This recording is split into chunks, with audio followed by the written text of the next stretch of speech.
Head over to South Africa. The Economic Freedom Fighters Party, EFF, says that the black share in upstream petroleum projects needs to be revised to 51% from the current level of 10% that's baked into the Upstream Petroleum Resources Development Bill.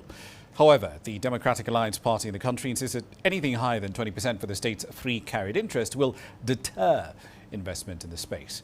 This comes as strong views continue to be expressed over the level of black and state participation in upstream petroleum projects in Africa's most industrialized economy.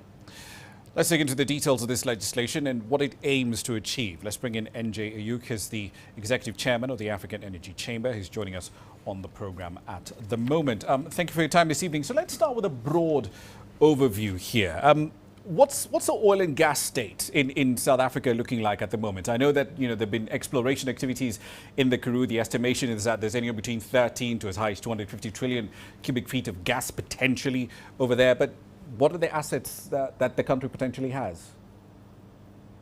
Thank you so much for having me. I think South Africa has even something bigger than that. Right now, you have Total Energies with about 4 trillion cubic feet of gas that could bring down its power problems from stage 8 to stage 4 load shedding. Really good thing. Renogen, they're doing small scale LNG and helium production in South Africa. It's going to be it's only going to improve. You have Kinetico that is right now drilling for natural gas across South Africa. It's going to do very well, and we're estimating some really big news that's going to be coming up maybe tomorrow, not next tomorrow, about what Renogen's results are. But even bigger than that, you see on world news right now, Namibia's Orange Basin has been doing amazingly well with big discoveries on Total Energies Shell with about 4 new discoveries there. But 80% of that Orange Basin is in South Africa,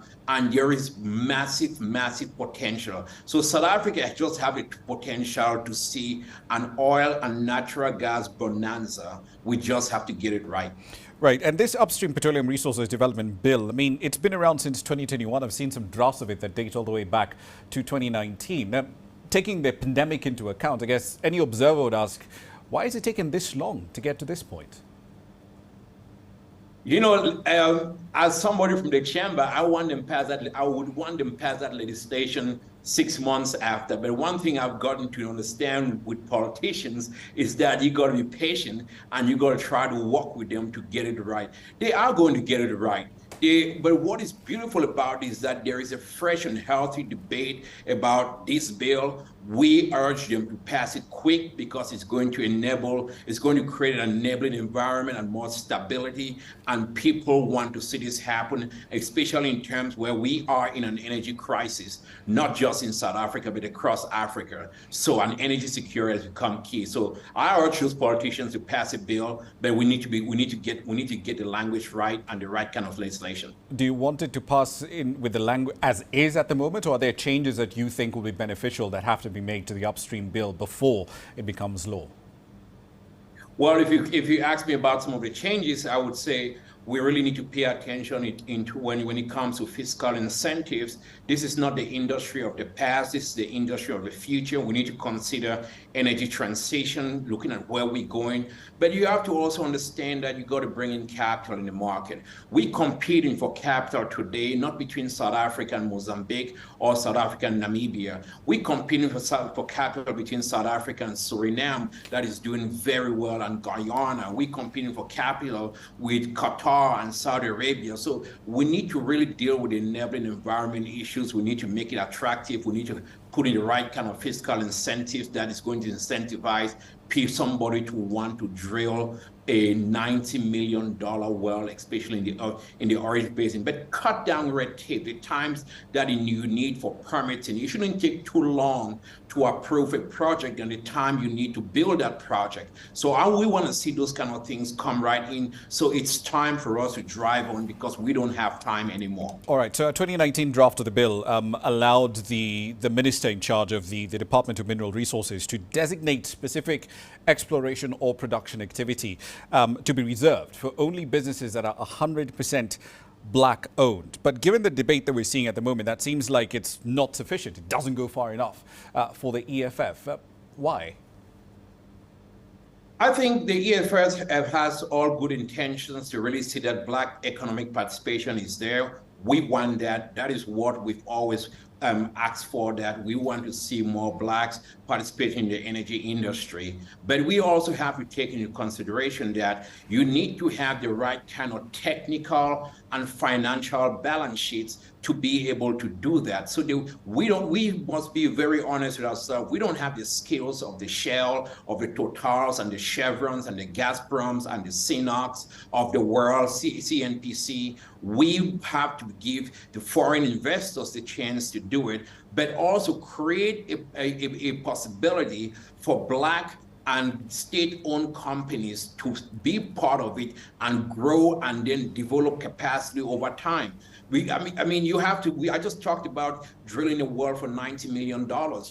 It's not a joke. You have to pay that $90 million, and you might have to drill 4 or 5 exploration wells, and it might take you again, and that's $7 to $8 billion to develop. And that's the million-dollar question, isn't it? Because if you're looking at this sort of costs, and oil drilling and geothermal drilling in some ways are roughly the same thing. For every 10 wells that you actually put into the ground, only 1 might actually work out, or none of them at all. And it all comes back down to the question of capital. Where is that capital going to come from if you want a lot more Black people to hold and beneficiate this mineral wealth? Pragmatism. We need to be more pragmatic. We need to have more common sense into it. It's not an issue of Black or white. It's an issue of getting it done. We understand where we come from. We've been better than now. We've learned from the mistakes of the past. We've seen what the Nigerians, Angolans, and others have done in the industry. But we should not get into a radical shift and say it's our oil, then it's going to be left in the ground. I'll give you an example. When we get involved in resource nationalism, it doesn't help. I would say Tula oil in Uganda discovered the same 3 months after it had discoveries in Ghana. Ghana moved fast. They started producing, created an enabling environment. 3 years later, Ghana started producing. They have seen 15 years value creation and beneficiation and much revenue coming to Ghana. Uganda is still arguing about transfer pricing, and then times have changed. And when Uganda went on to approve the deal with Total, you're seeing that 15 years later, value lost, and now you have a different kind of issue with climate issues around the pipeline. We must be, as Africans, wake up to the test of times, and it's not about right or wrong. We just have to be pragmatic. We got to get some common sense in how we do things, but we got to let the market work. All right, one last question for you. And I'm glad you brought up the question of Uganda because of that sort of timeline. Now we're speaking of oil and gas assets in the realm of they might be stranded. By the time you actually put a well into the ground, build the infrastructure to get the gas out, process it, get it to market, 10 years, 15 years might have passed. So considering that possibility, right, of having these as stranded assets, is this even a debate about revenue splits, who gets how much money from where? Is this a debate worth having? I would start this way. To paraphrase Mark Twain, the reports of my death has been grossly exaggerated. Oil is not going to die. We need to walk away from the exaggeration. Let's look at the facts. If you look at the facts, the OPEC World Outlook shows that oil is going to decline in use in OECD countries. But when it comes to emerging countries and Africa, where you're going to see by 15 years will be a 2 billion market, the use of oil, and especially natural gas, is going to be huge because we're dealing with 600 million people without electricity, 900 million without clean cooking technologies. Renewables don't have the technologies to deal with the intermittent nature of it, but we need to develop. So you're going to see a big push around decarbonization, but we are 3% greenhouse gas emissions. So there is nothing to decarbonize. We're going to have to develop with natural gas. Base load is important. So oil is going to be around until 2080, 2090. But that being said, we should not rest on our laurels saying they're always going to need our oil, so let's hold back. We need to produce. We need to learn from what the Europeans are doing. They are producing a lot. The UK, 200 licenses out there. US, new all federal lands up. Norway is producing.